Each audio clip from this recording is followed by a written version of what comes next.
Jamaah dan Allah wa iyyakum ajma'in. Kita meyakini bahwa setiap makhluk Allah melakukan apapun itu karena kehendak Allah. Ketika kita sebagai hamba Allah yang sudah dianugerahi Islam, iman, kita melakukan sesuatu yang diperintahkan oleh Allah, berarti itu juga kehendak Allah. Allah kehendaki kita untuk melakukan salah satu kebaikannya, sudah tentu itu salah satu tanda baik yang harus kita syukuri. Kita berharap selama hayat kita Allah selalu kehendaki kita untuk melakukan hal-hal yang Dia ridhoi, sebaliknya menjauhi hal-hal yang Dia murkai. Amin ya rabbal alamin. Sudah kita ketahui bahwa garis besarnya ada dua hal. Ada dua hal yang harus kita upayakan untuk menggapai kekhusyuan. Yang pertama, lakukan segala hal yang akan mengantarkan kita pada kekhusyuan. Dan yang kedua, hindari perbuatan-perbuatan, sikap atau apapun yang justru melemahkan, lebih-lebih menghilangkan kekhusyuan. Zawalul arid daf'u ma yazilul khusyu'a wa yudha'ifuhu. Ini kata penulis kitab ini. Hindari, jauhi hal-hal yang bisa melemahkan, bahkan menghilangkan kekhusyuan. Fahuwal ijtihadu fi daf'i ma yusghilul qalba. Di antaranya dengan upaya sungguh-sungguh menjauhkan diri dari hal-hal yang bisa menyibukkan hati kita. Dengan upaya sungguh-sungguh menjauhkan diri kita dari apapun yang akan bisa menyita perhatian hati kita, pikiran kita. Min tafakkuril insani fima la ya'ni. Di antaranya jauhkan memikirkan hal-hal yang tidak ada gunanya buat keimanan dan keberagamaan kita.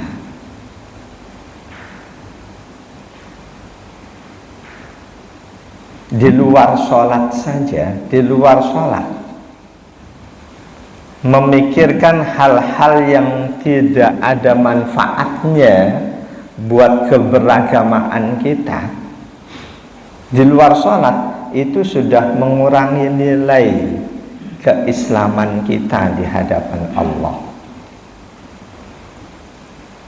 Memikirkan hal-hal yang tidak ada sumbangsih untuk lebih mantapnya iman Islam kita di luar sholat itu sudah dapat mengurangi nilai keberadaan kita di hadapan Allah, nilai kebaikan keislaman kita di hadapan Allah.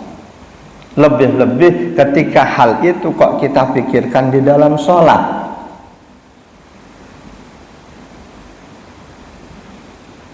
An Abi Hurairah radhiyallahu anhu qala Rasulullah sallallahu alaihi wasallam, min husni islamil mar'i tarkuhu ma la ya'ni. Hadis riwayat Imam At-Tirmidzi dan Imam Ibnu Majah.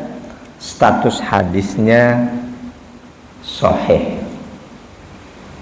Dari sahabat Abu Hurairah radhiyallahu an, beliau berkata, bersabda Nabi sallallahu alaihi wasallam, min husni islamil mar'i, di antara hal yang dapat menentukan nilai kebaikan keislaman seseorang adalah tarkuhu ma la ya'ni, bagaimana dia meninggalkan hal-hal yang tidak bermakna.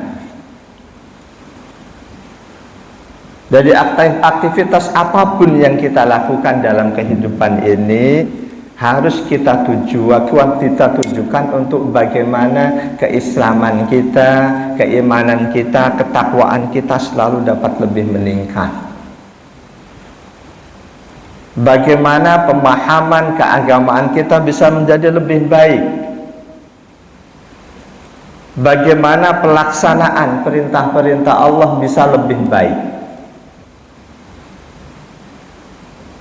Sudah tentu yang kita lakukan haruslah hal-hal yang diperintahkan oleh Allah dan Rasulullah.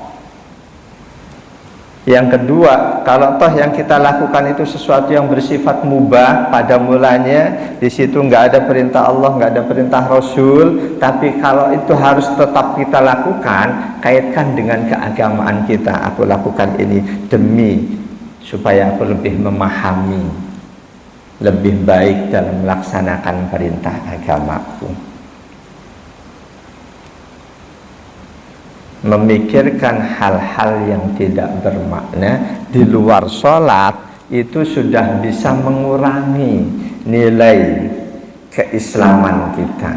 Lebih-lebih ketika hal itu kita pikirkan dalam sholat.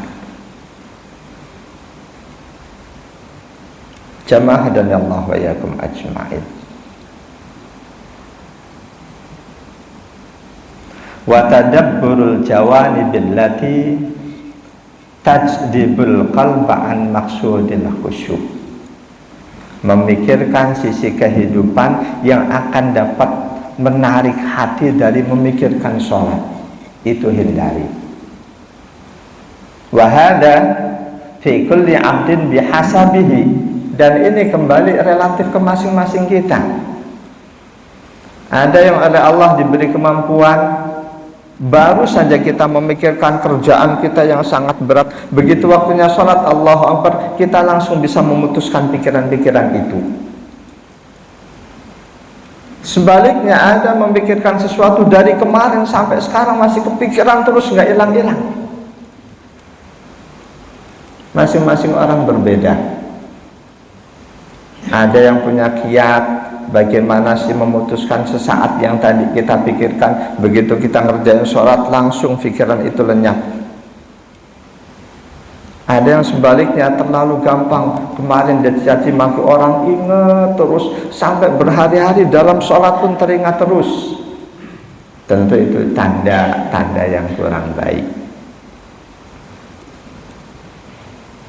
Jamaah hadirin Allah wa iyyakum ajmain. Di antara hal yang baik, kita lupakan kebaikan-kebaikan kita pada orang lain.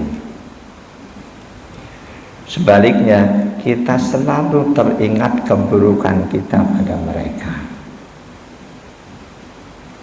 Sebaliknya, hal yang terjadi pada diri kita dari orang lain, ingat terus kebaikan orang lain pada kita, lupakan keburukannya.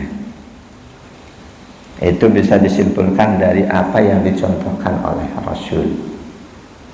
Jangan sebaliknya, kebaikan kita pada orang lain selalu kita ingat, kejahatan orang pada kita juga selalu kita ingat. Ketika kita selalu mengingat kebaikan kita pada orang lain, bisa menggugurkan pahala kebaikan kita. Boleh jadi itu tanda-tanda belum adanya keikhlasan dalam berbuat baik. Kita ingat terus, walaupun sudah bertahun-tahun. Karena diingat terus, begitu seorang lain itu khilaf melakukan kesalahan, langsung kita sebut, lu nggak ingat 5 tahun yang lalu hari ini jam sekian tanggal sekian gua melakukan ini, gua kasih lo dengan ini itu. Gugur kebaikan kita. Jauhkan memikirkan sisi yang akan dapat menyebabkan hati kita terganggu fokusnya memikirkan sholat. Dan ini masing-masing orang berbeda. Jadi hal-hal yang bisa mengganggu kekhusyuan, potensial mengganggu kekhusyuan, sedapat mungkin, semaksimal mungkin jauhi. Di antaranya kalau toh kita sholat membawa handphone, matikan ringtone-nya, matikan getarnya. Selama sholat tidak akan ada notifikasi yang mungkin memancing perhatian kita, perasaan kita. Ringtone dimatikan, getar masih ada. Begitu tengah sholat getarnya kenceng banget, kepikiran, terganggu. Kalau kita bawa kendaraan, pastikan kuncinya double-double yang kita yakin dengan ikhtiar itu. Karena sudah yakin walaupun ada suara kletek-kletek di luar, kita nggak kepikiran itu pasti orang lagi berusaha ngambil kendaraan saya, nggak kepikiran ke situ. Kalau toh kita masih diuji dengan cinta dunia, kita ke masjid jangan pakai sendal yang mahal, nanti gampang kepikiran. Kalau kita masih ada bibit cinta dunia, kalau sudah nggak cinta dunia silahkan laksanakan sunnatullah. Kita berangkat ke masjid memakai pakaian yang paling indah. Masyarakat non muslim melihat umat Islam cakep-cakep berangkat ke masjid. Jadi pakai pakaian yang indah-indah ke masjid itu sunnatullah, bukan wajib. Khudhu zinatakum inda kulli masjid, diambil dari ayat itu. Pakailah perhiasan kalian. Walaupun di situ ada sisi makna wajib. Imam Ibnu Abbas, sahabat Abdullah bin Abbas, memaknai zinah di situ penutup aurat kita, wajib hukumnya. Tutuplah auratmu ketika berangkat ke masjid. Tapi makna umum zinah ya perhiasan, hal-hal yang menjadikan kita tampak lebih indah, dan itu sunnah. Bermaksud menjalankan sunnah, kita pakai sendal yang cakep. Begitu masuk ke masjid baru mulai sholat kepikiran, sendal itu mahal banget, gimana ya kok? Padahal khusyuk sholat wajib, demi sunnah kewajibannya terganggu. Nggak masalah kita nggak laksanakan sunnah. Itu kalau ada saudara kita tahu dia banyak harta kok ke masjid sendalnya butut banget, jangan suudzon. Mungkin niatnya itu, niat untuk menghilangkan hal-hal yang dapat mengganggu kekhusyuan. Boleh jadi dia dianugerahi harta berlimpah oleh Allah, tapi masih diuji dengan adanya rasa cinta dunia di hati. Cinta dunia bisa terjadi pada mereka yang berlimpah harta atau yang tidak punya harta. Mereka yang sudah Allah anugerahi sifat kaya hati, insya Allah nggak cinta dunia. Miskin hati itu yang bibit cinta dunia akan tumbuh subur. Orang yang miskin hati, meskipun harta berlimpah, ketika hatinya miskin, dia akan tetap cinta dunia. Nah, itu dalam pandangan Rasul yang disebut kaya itu bukan berlimpah harta, tapi kaya hati. Nah, itu orang kaya nggak selalu mereka yang berlimpah harta. Walaupun harta nggak berlimpah, ketika hatinya kaya, buat dia nggak ada halangan untuk sedekah. Kita tahu sedekah, Rasul sudah jelasin, dengan senyum pun sudah sedekah. Dengan tenaga kita bisa sedekah, dengan pikiran kita sedekah, tidak hanya dengan harta. Orang yang kaya hatinya walaupun miskin harta, dia akan selalu senang sedekah dengan apapun yang Allah berikan pada dia. Jamaah dari Allah wa iyyakum ajma'in. Jadi hindarkan memikirkan sesuatu yang akan dapat mengganggu hati kita dari fokus dengan sholat. Dan ini masing-masing orang akan berbeda kemampuannya. Nah, itu buat mereka yang nggak mudah melupakan sesuatu, sebelum sholat beberapa waktu sebelumnya, hindarkan sesuatu itu. Ganti dengan melakukan sesuatu yang katakanlah setengah jam sebelum waktu sholat kita baca Quran, kita pelajari Quran. Kalau toh nanti dalam sholat ingat, yang kita ingat Quran, masih lumayan. Kita sholat ingat tadi baca Quran kok ada kalimat yang membingungkan, penasaran pengen buka mushaf yang lain. Begitu sholat Allahu Akbar, kira-kira mushaf apa yang beda dengan tadi? Aku kan masih bingung tadi bacaannya. Masih lumayan sholat ingat Quran, walaupun itu nggak termasuk khusyuk, karena khusyuk itu yang diingat cuma sholatnya. Kalau kau ingat bacaan Quran, bacaan yang dibaca dalam sholatnya. Bukan berarti ingat sesuatu di luar sholat sama sekali nggak boleh. Bukan. Rasul pun kadang masih mengalami hal itu. Dan itu hadisnya sahih. Tapi yang Rasul ingat pasti urusan umat, bukan urusan hawa nafsu. Di antaranya dalam hadis riwayat Imam Muslim, Rasul pernah sedang sholat, mimpin sholat, tiba-tiba nengok ke atas bukit. Para jamaah melihat itu, Rasul kok sholatnya nengok ke tempat lain.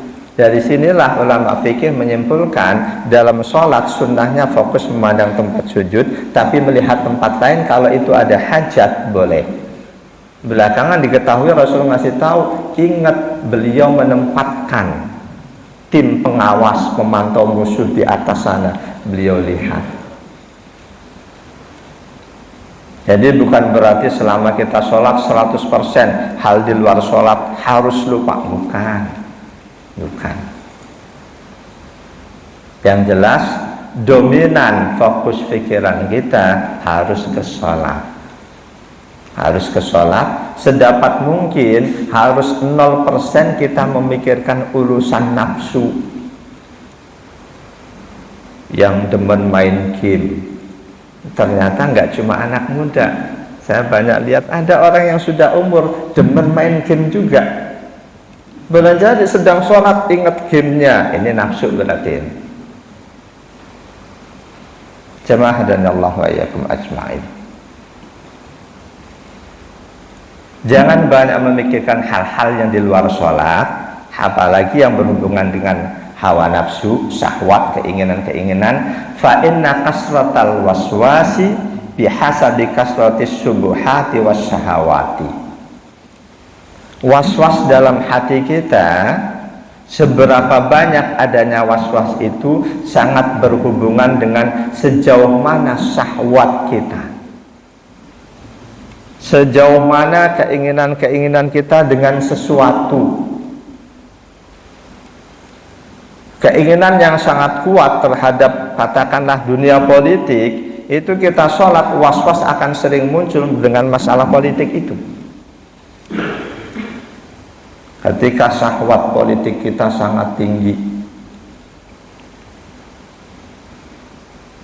jadi banyaknya was-was di hati kita yang mengganggu sholat kita, itu berhubungan dengan sejauh mana subhat yang terjadi dalam diri kita, sejauh mana syahwat yang ada di hati kita. Wa ta'liqul qalbi bil mahbubatil lati yansariful qalba ila talabiha. Termasuk hati itu sangat terhubung, sangat terkait dengan hal-hal yang kita cintai. Apapun yang kita cintai itu pasti akan jadi perhatian hati kita. Seseorang yang lebih cinta kepada jabatannya, hatinya pun akan ke situ. Lebih cinta pada hartanya, hatinya akan ke situ. Lebih cinta pada keluarganya, hatinya akan ke situ. Mereka yang lebih cinta pada Allah, pada agamanya, insya Allah hatinya akan lebih ke sana. Mencintai apa yang ada di dunia bukan dilarang. Mencintai suami, cinta istri, cinta anak bukan dilarang. Boleh, tapi perintah Rasul, kecintaan terbesar itu harus kepada Allah dan Rasulullah. Cinta kepada diri kita sendiri boleh, tapi cinta kita kepada Allah dan Rasulullah harus lebih besar. Dalam hadis sahih Bukhari Muslim, kita tahu bahwa cinta pada diri sendiri boleh, tapi harus lebih cinta pada Allah dan Rasulullah. Momen ketika di hadapan para sahabat, Rasul pegang tangan Umar bin Khattab, sang mertua. Rasul pegang tangan Umar bin Khattab, gambaran kedekatan. Di saat itulah Umar bin Khattab berkata, ya Rasulullah, la anta ahabbu ilayya min kulli nafsin illa min nafsi. Demi Allah wahai Rasul, engkau saat ini lebih aku cintai dibanding segala hal, kecuali dibanding cintaku pada diriku sendiri. Jadi pada saat itu hal yang paling dicintai oleh sahabat Umar bin Khattab diri beliau sendiri, yang kedua baru Allah dan Rasulullah. Ternyata oleh Rasul itu ditolak. La ya Umar, enggak cukup wahai Umar, hatta akuna habba ilaika min nafsik, sampai kamu bisa mencintai aku lebih dari cintamu kepada dirimu sendiri. Enggak ada ucapan Rasul, enggak boleh kamu cinta pada dirimu, harus cinta pada Allah dan Rasulullah. Enggak. Itu mengisyaratkan bahwa cinta pada diri kita sendiri boleh, cinta pada istri, pada suami, pada anak boleh. Tapi kecintaan pada Allah dan Rasulullah harus diberikan porsi terbesar. Ketika kita belum bisa memberikan porsi cinta terbesar untuk Allah dan Rasulullah, berarti kita belum memberikan hak cinta kita dengan sebenarnya. Ketika Rasul sanggah apa yang dikatakan Umar bin Khattab itu salah, Umar bin Khattab langsung saat itu ngerubah. Beliau, Umar bin Khattab, Allah anugerahi kemampuan merubah rasa cinta spontan. Dan itu enggak cuma dalam omongan, diwujudkan dalam perilaku. Beliau betul-betul rela mengorbankan dirinya dan keluarganya demi Rasulullah. Tanda beliau lebih cinta pada Rasul dibanding cinta pada diri beliau sendiri. Ketika Rasul sampaikan sanggahan tadi, Umar pun berkata, al-an wallahi ya Rasulullah, la anta ahabbu ilayya min nafsi. Kalau demikian, mulai detik ini wahai Rasul, demi Allah, sungguh engkau lebih aku cintai dibanding segala hal, termasuk dibanding cintaku pada diriku sendiri. Jamaah dan Allah wa iyyakum ajmain. Jadi kecintaan kita itu akan menjadi fokus pikiran hati kita. Karena itu kita harus sadar untuk meluruskan rasa cinta kita. Selama ini kok kita masih lebih cinta dengan aktivitas misal mancing dibanding aktivitas menghadiri majlis taklim. Itu harus kita luruskan. Ada teman-teman kita, saudara kita yang kalau lagi mancing seharian penuh. Seharian penuh. Berarti itu hobi banget. Hobi itu dari bahasa Arab, hobi. Artinya kecintaanku. Kalau mancing bisa berjam-jam, kenapa duduk baca Quran, mengkaji Quran nggak bisa sampai berjam-jam? Kita introspeksi, aku kan muslim, mukmin. Kenapa untuk hal ini aku belum bisa lama, tapi untuk hal itu kok justru lama? Jamaah dan Allah wa iyyakum ajmain.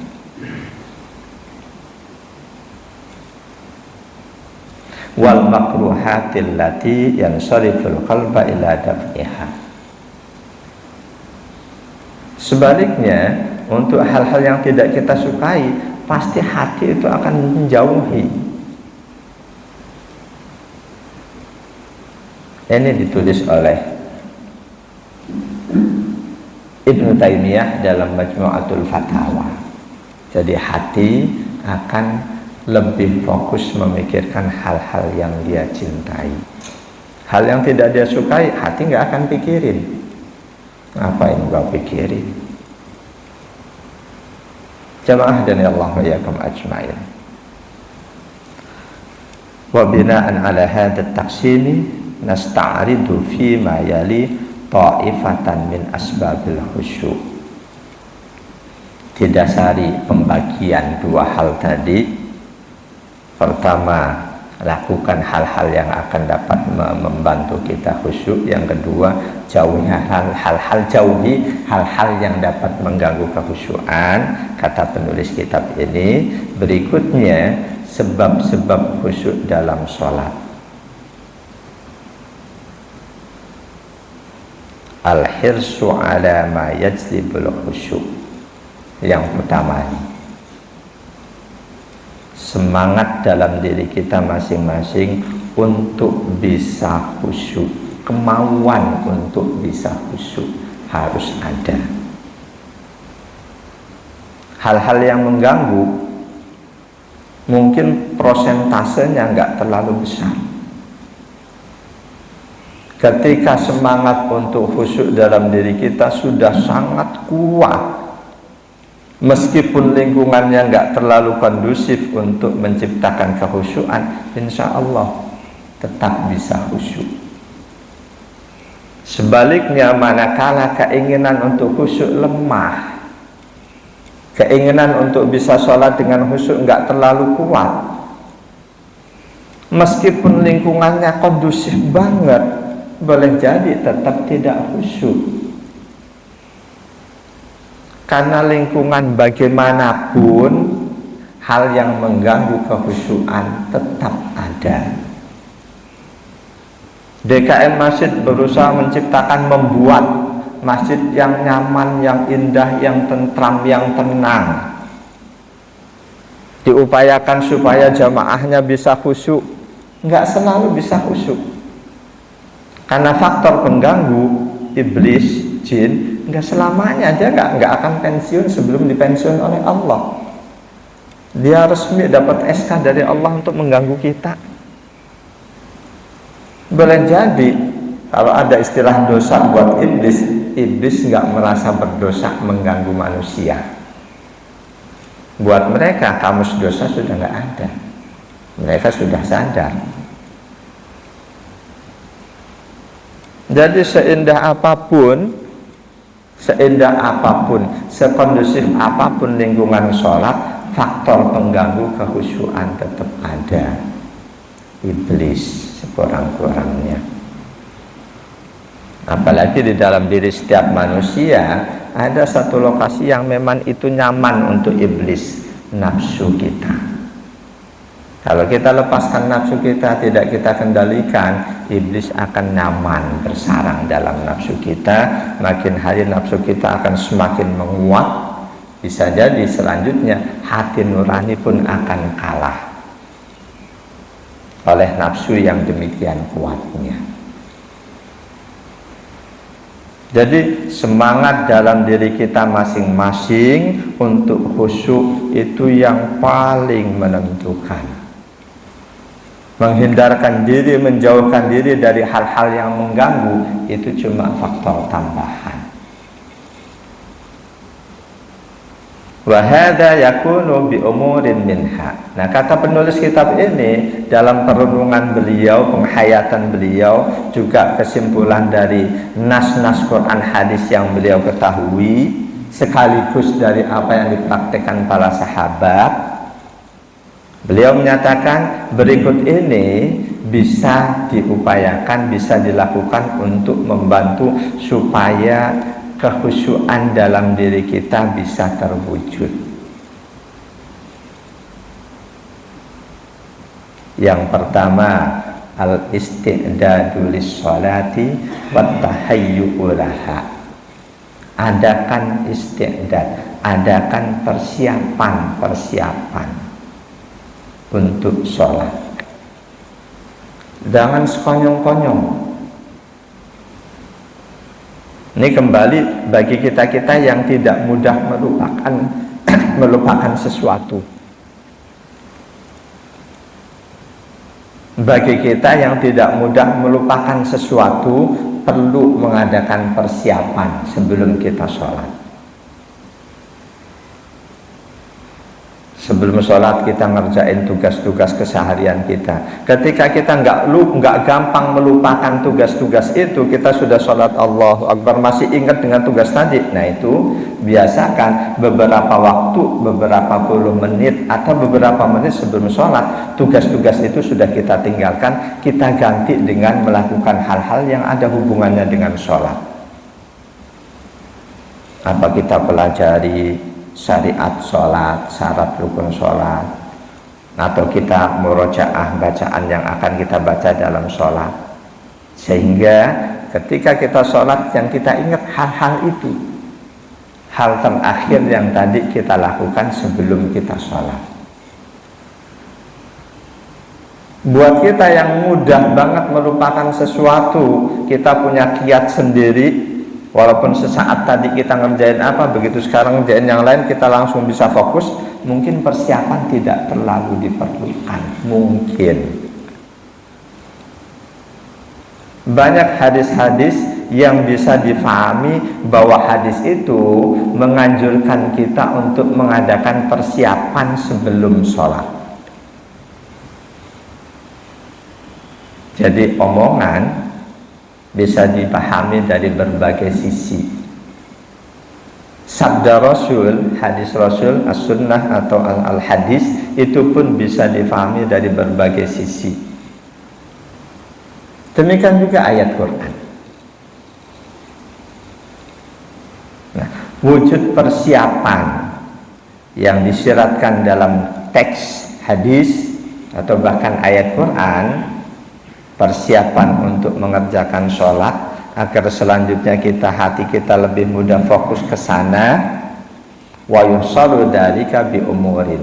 Hal itu bisa dihasilkan dengan beberapa hal berikut ini. Minha di antaranya at-tardidu ma'al mu'adzini wal ityanu bid du'a'il masyru'i ba'dahu.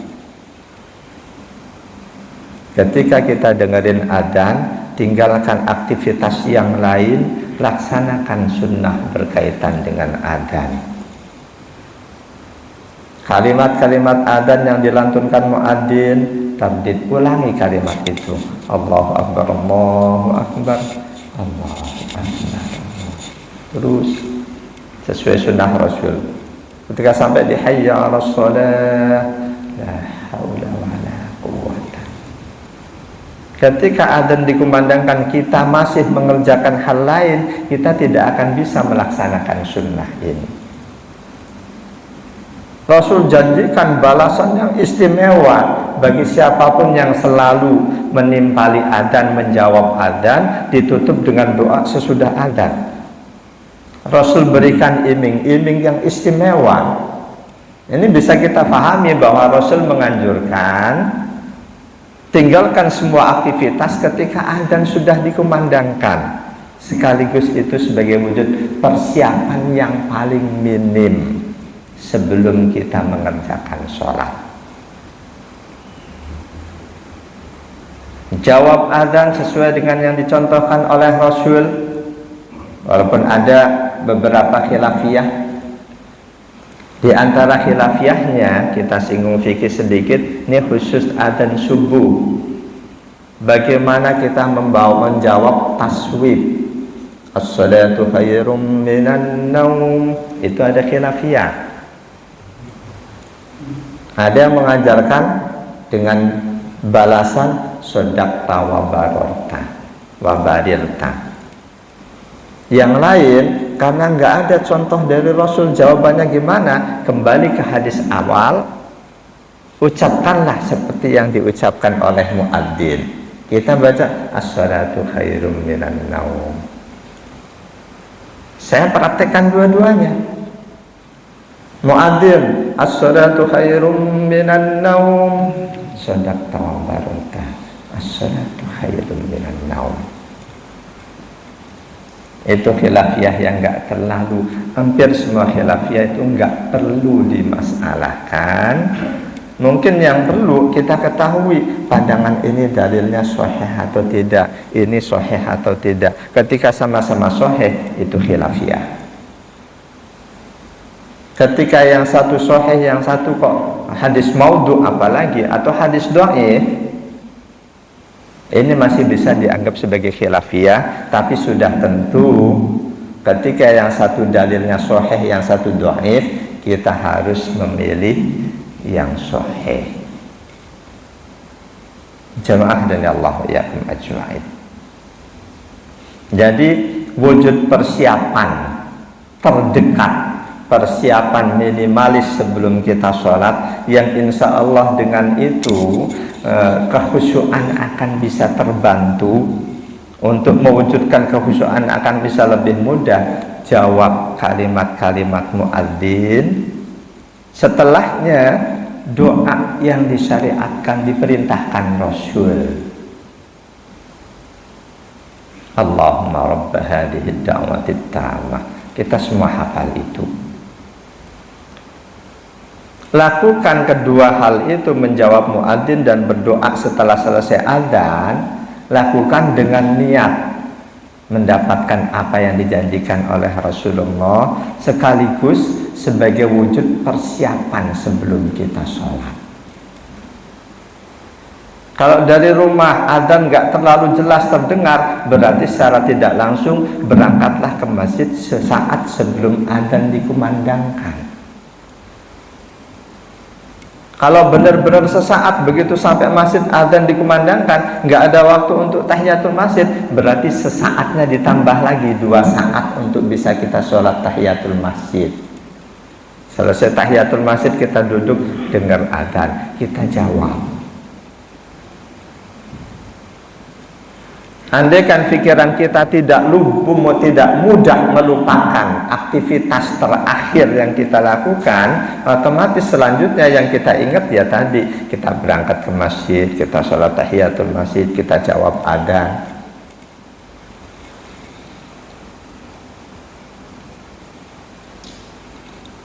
Jamaah dan Allah wa iyyakum ajma'in. Ada banyak hadis yang memerintahkan kita untuk menyikapi adzan. Banyak hadis memerintahkan kita untuk menyikapi adzan, dan hadis itu sahih. An Abi Sa'id al-Khudri radhiyallahu anhu. Dari sahabat Abu Sa'id al-Khudri radhiyallahu anhu.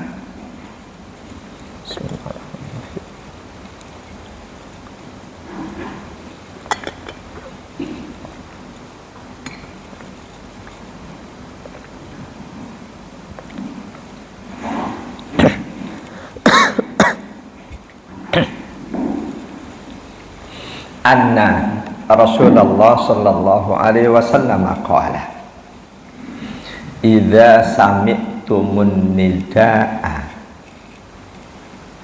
Ini sabda Nabi nih, bahwa Nabi sallallahu alaihi wasallam bersabda, idza sami'tum an-nidaa, bila kalian mendengar adzan, panggilan untuk sholat, faqulu, maka ucapkanlah mislama yaqulul muadzinu, seperti yang diucapkan oleh si muadzin. Jangan pahami apa adanya. Jika kamu mendengar, berarti kalau kita nggak dengar ya nggak ada perintah mendengarkan itu, nggak ada perintah menjawab. Memang betul. Di hadis yang lain Rasul janjikan apa? Apa kita tidak mengharapkan apa yang dijanjikan oleh Rasul? Berarti kita harus bisa mendengarkan adzan. Caranya, kalau jumlah kita jauh, datangi lokasi adzan, masjid.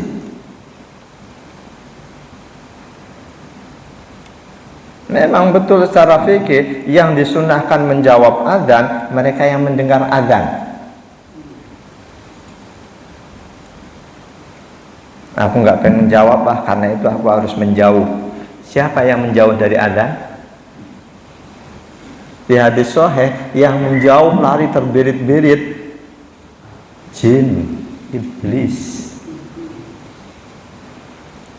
Kalau ada kita dengar adzan kok malah nyempel kuping, naudzubillah, ketawa dia. Yang ketawa itu dia. makhluk Allah yang lain yang memang Allah berikan SK untuk mengganggu kita. Jika kalian mendengarkan azan, maka katakanlah, ucapkanlah seperti yang diucapkan oleh muadzin. Kalau cuma ini hadis yang kita pakai, berarti nggak ada la haula wala quwata illa billah. Kalau cuma hadis ini, karena nggak ada muadzin la haula wala quwata illa billah, nggak ada.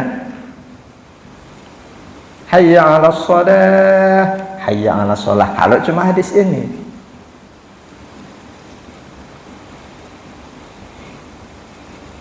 Hadis ini tadi riwayat Imam Malik, Imam Syafi'i, Imam Ahmad, Imam Bukhari 611, Imam Muslim 874, Abu Daud, At-Tirmidzi, An-Nasai, Ibnu Majah. Nah, seluruh ulama hadis.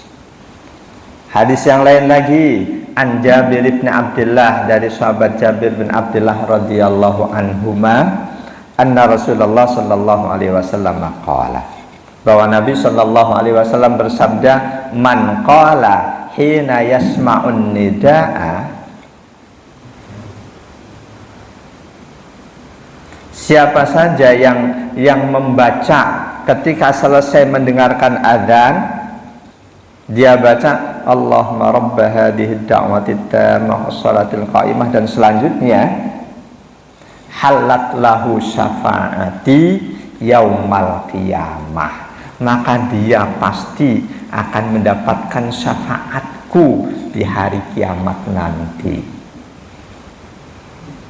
Umat nabi-nabi dulu aja semuanya ketika meminta syafaat kepada nabinya, direkomendasi untuk nabi yang lain-lain. Terakhirnya Nabi Musa dimintai itu, Nabi Isa dimintai itu. Aku nggak sanggup, mintalah ke dia, ke Muhammad. Ketika istiqomah sepanjang hayat kita, sepanjang kita tahu, di awal kita tahu terus kita istiqomah melakukan ini Rasul sudah menegaskan halat lahu syafaati yaumal qiyamah, dia akan mendapatkan syafaatku di hari kiamat nanti. Salah satu upaya supaya kita pasti dapat syafaat Rasul dengan doa sesudah azan.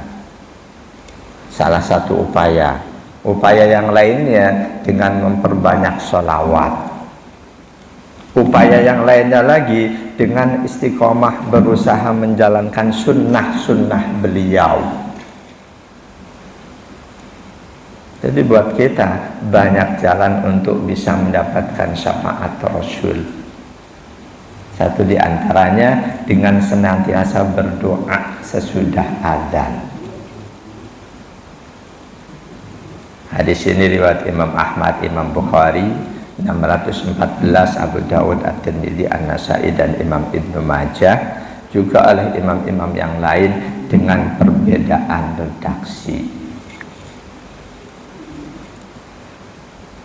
Jadi ini upaya minimal untuk kita persiapan sebelum sholat. Sebelum adzan dikumandangkan, kita siapkan pendengaran kita untuk mendengarkan adzan seutuhnya. Lalu jawab seperti apa yang diucapkan oleh muadzin, kecuali beberapa kalimat yang berbeda yang diajarkan Rasul. Lalu doa ketika sudah selesai adzan. Persiapan berikutnya, wad du'a'u bainal adani wal iqamah. Perbanyak doa di waktu-waktu yang ada jeda antara adzan dan iqamah. Itu perintah Rasul. Waktu mustajabah di antaranya waktu yang ada di antara adzan dan iqamah. Di situ ada perintah lain, mengerjakan sholat qobliyah. Itu pun sebagai bagian persiapan sebelum kita sholat wajib. Sholat qobliyah untuk 5 waktu sholat, semuanya dalilnya satu ada. Sallu bainal adana ini.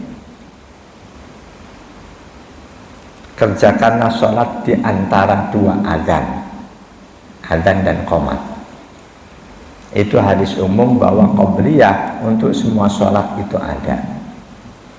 Selanjutnya qabliyah ada yang muakkadah karena diperkuat dengan hadis-hadis lain. Ada sholat khusus yang tidak diperkuat dengan hadis lain, seperti sholat maghrib qabliyahnya cuma hadis itu aja.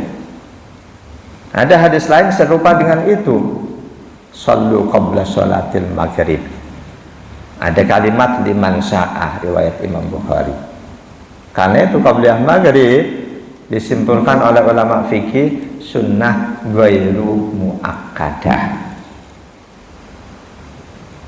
Demikian juga sholat qabliyah asar disimpulkan oleh ulama fikih statusnya sunnah ghairu muakkadah.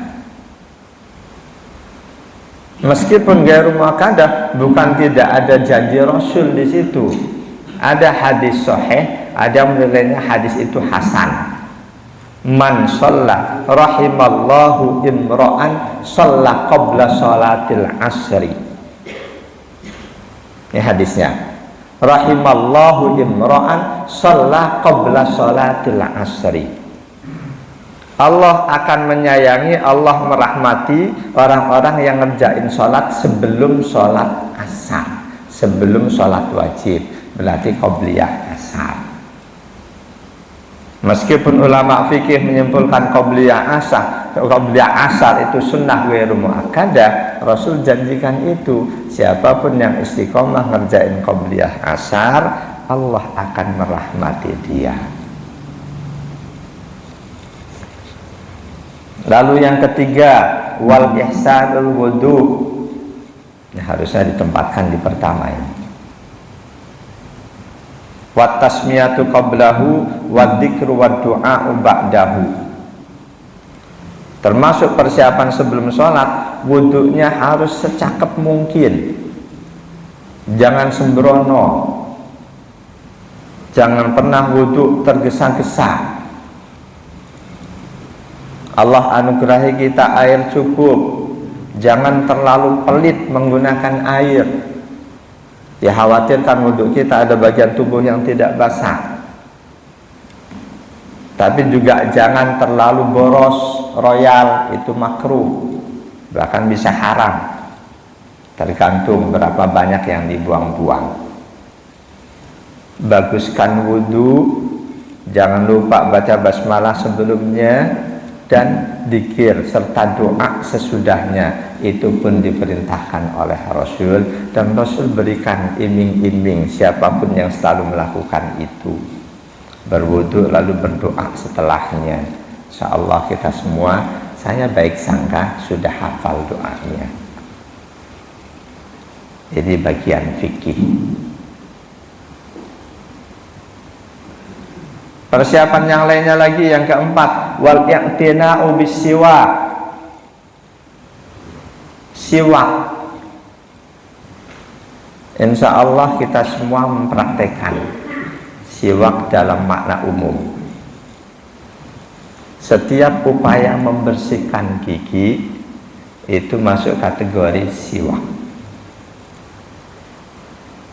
Insya Allah kita semua, terutama yang masih punya gigi, pasti selalu sikat gigi. Niatkan itu melaksanakan siwak yang diperintahkan Rasul. Insya Allah ada pahalanya, meskipun tidak pakai kayu siwak. Karena tujuan siwak untuk membersihkan gigi. Atau katakanlah pakai sikat gigi, pasta giginya pakai pasta gigi yang mengandung siwak. Insya Allah sunnahnya lebih didapat lagi. Itu produsennya pintar tuh, yang punya Pepsodent. Ada Pepsodent yang mengandung unsur kayu siwak. Jadi bersiwak, bersungguh-sungguh bersiwak, membersihkan mulut dan gigi, termasuk mewangikan mulut, itu bagian dari upaya persiapan sebelum sholat. Sebelum sholat kita makan yang banyak nyelilit di gigi. Habis itu kita nggak siwak, nggak sikat gigi, langsung sholat. Dalam sholat pasti akan ada itu. berarti kita nggak ngadain persiapan untuk lebih baiknya sholat kita.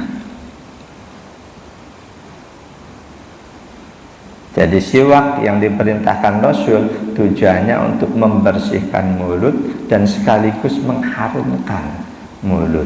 Kita yang mulutnya harum, kita akan enjoy, akan nikmat saja. Kita yang sadar mulut kita bau, tadi habis makan petek jengkol nggak sikat gigi, mungkin walaupun kita tutup mulut, kita ada kekhawatiran, jangan-jangan tetanggaku pada nyium ini, terganggulah kehusyuan kita. Dalam hadis Nabi berkaitan dengan siwak, tahhiru afwahakum lil Quran, sucikan mulutmu untuk melantunkan Quran. Siapapun sholat, dia akan melantunkan Quran. Hadis riwayat Al-Bazzar, ada di beberapa hadis-hadis yang lain. Karena itu walaupun diriwayatkan oleh Imam Al-Bazzar, imam hadis yang mungkin mayoritas muslim nggak terlalu kenal, kata Syekh Albani, hadis ini dinilai sahih.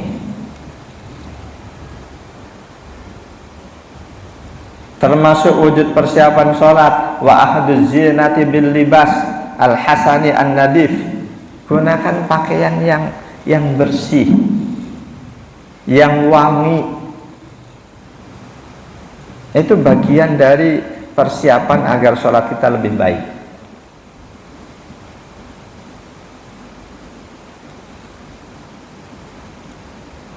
Al-A'raf 31, ya bani Adam khudhu zinatakum inda kulli masjid.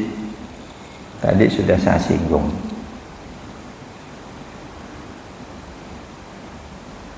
Wallahu azza wa jalla ahaqqu an tuzayyina lahu.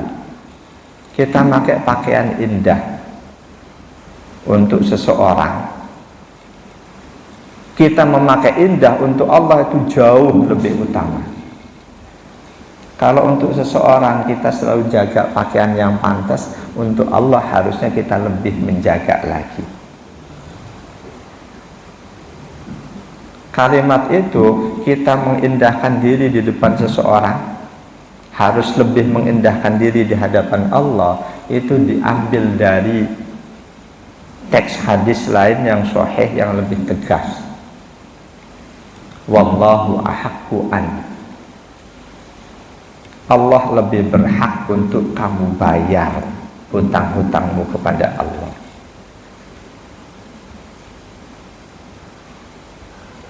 Jamaah dan ya Allah wa iyyakum ajma'in. Jadi pernah seorang sahabat Nabi lapor ke Nabi, ya Rasulullah, saudaraku sudah meninggal punya utang puasa, apa harus aku bayarkan? Ketika seseorang utang puasa itu utang kepada siapa? Kepada Allah. Sebelum Rasul jawab, Rasul tanya si orang yang nanya itu, ketika saudaramu punya utang ke orang lain, dia meninggal, kamu bayarin enggak? Aku bayarkan ya Rasulullah. Rasul jawab, utangnya kepada Allah lebih berhak untuk kamu bayarkan. Dari situ kita menjaga diri, mengindahkan diri demi orang lain, kita lebih mengindahkan diri demi Allah, itu lebih penting. Ini harus kita pegang. Ketemu teman, salam, oh ada tamu penting, kita pasti baju gak sembarangan. Ketika kita akan berhadapan dengan Allah, harus lebih tidak sembarangan lagi.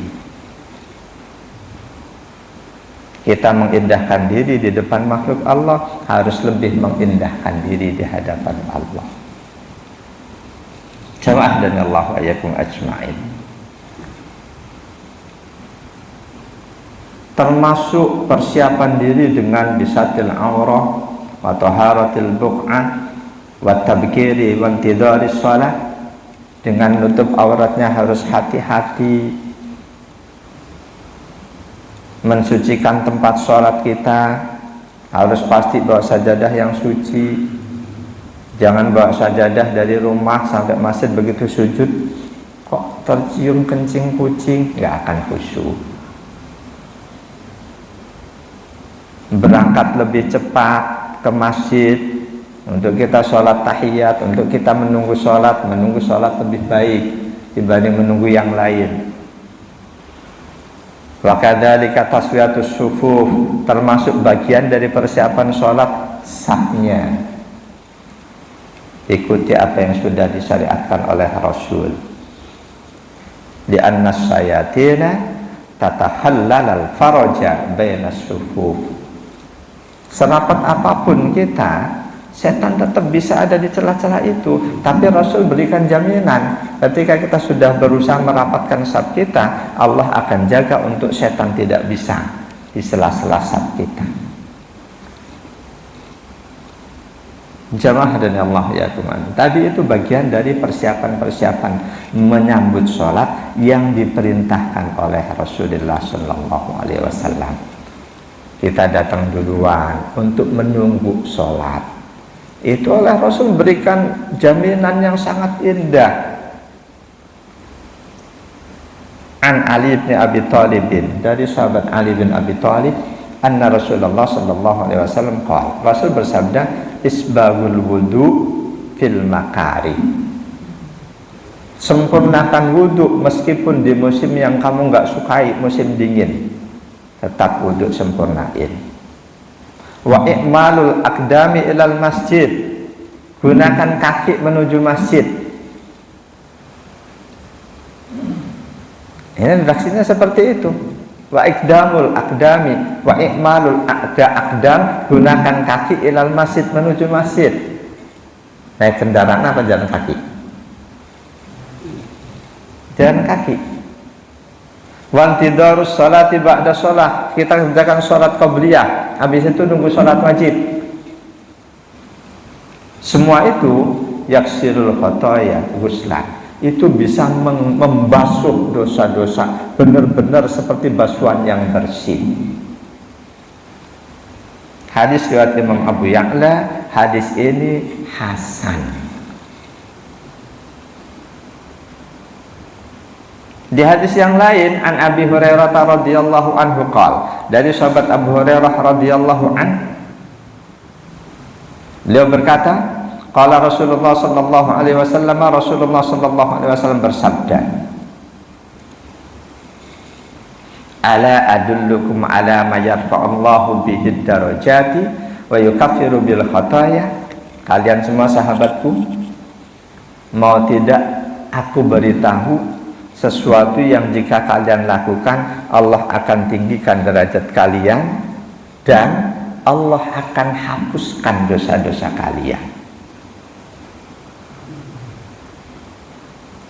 Isbagul wudu fil makari. Hadis ini sejalan dengan hadis tadi. Sempurnakan wudumu meskipun dalam kondisi kamu sedang tidak suka. Tidak suka kena air, kita sedang sakit misal, menggigil dikit, tetap sempurnakan wudu. Kondisi cuaca dingin, kena air rasanya tetap sempurnakan wudu. Ini bisa untung banget nih saudara kita yang tinggal di Wonosobo. Kenapa untung banget?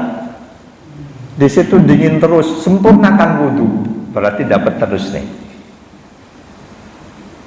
Pertama, sempurnakan wudu. Yang kedua, wa kasratul khutha ilal masjid, perbanyak langkah menuju masjid. Ini orang yang rumahnya jauh dari masjid, untung nih. Kira-kira lebih baik mana? Rumah jauh masjid atau dekat masjid? Buat kita yang belum demen ke masjid, dekat masjid lebih baik. Ketika kita sudah demen, jauhkan rumah kita dari masjid. Ada kisah sahabat Nabi. Nama sahabat itu, astagfirullah, saya lupa. Kebetulan sahabat itu sebelum wafatnya meninggalkan kalimat yang menimbulkan tanda tanya di keluarganya. Ketika Rasul takziah melalui malaikat Jibril, Rasul diberitahu apa makna kalimat yang diucapkan oleh si almarhum tadi. 3 kalimat itu, coba saja aku berikan yang baru. Coba saja aku berikan semuanya. Coba saja lebih jauh. Ini istrinya bingung, apa maksudnya? Rasul besuk, Rasul tahu. Sahabat itu rajin berjamaah, tapi karena sahabat kecil, bukan sahabat terkenal, namanya nggak dikenal, tapi Rasul selalu perhatian siapa-siapa anggota jamaahnya. Ketika nggak ada ditanya, itu yang biasa di pojok sana kok nggak ada, kemana? Ada yang kenal nggak? Kebanyakan nggak kenal karena memang bukan orang yang dikenal. Tapi ada yang kenal, aku kenal ya Rasul, aku tahu rumahnya di mana. Ayo tunjuk anakku ke rumahnya. Ini salah satu perhatian Rasul sebagai imam untuk jamaah sholat. Ketika ada jamaah rutin kok tiba-tiba nggak tampak, nggak terlihat, datangi. Ketika didatangi ternyata si orang itu sudah meninggal, absen berjamaah di saat meninggal. Sebelumnya enggak. Nah istrinya cuma, ya Rasul, sebelum tadi dia meninggal ada 3 kalimat yang diucapkan yang menjadikan kami bingung. Kalimat pertama, coba saja aku berikan semuanya. Kalimat kedua, coba aku berikan yang baru. Kalimat ketiga, coba saja lebih jauh. Rasul tahu ketika dia berangkat ke masjid, rumahnya sudah cukup jauh. Karena jauh, dia bawa bekal roti. Di masjid ketemu dengan orang yang juga sama lapar, dipotong 2. Dia tahu pahalanya, dia sempat ngomong ketika mau mati itu, Allah kasih tahu pahalanya. Dia pun, coba kemarin aku kasih semuanya roti itu. Dia setiap kali berangkat ke masjid pakai pakaian double, yang baru di dalam, yang butut di luar. Pernah ketika berangkat ke masjid ketemu orang yang kedinginan, pakaian yang luar yang dikasih, yang jelek. Allah kasih tahu balasannya. Beliau pun, andaikan aku berikan yang baru, tentu pahalanya lebih besar. Yang terakhir, rumahnya jauh tapi masih kurang jauh. Allah beritahu balasan dari langkah kakinya menuju masjid. Dia pun, coba saja rumahku lebih jauh. Nah ini memang selanjutnya ada pertanyaan, bagaimana dengan kita yang naik kendaraan?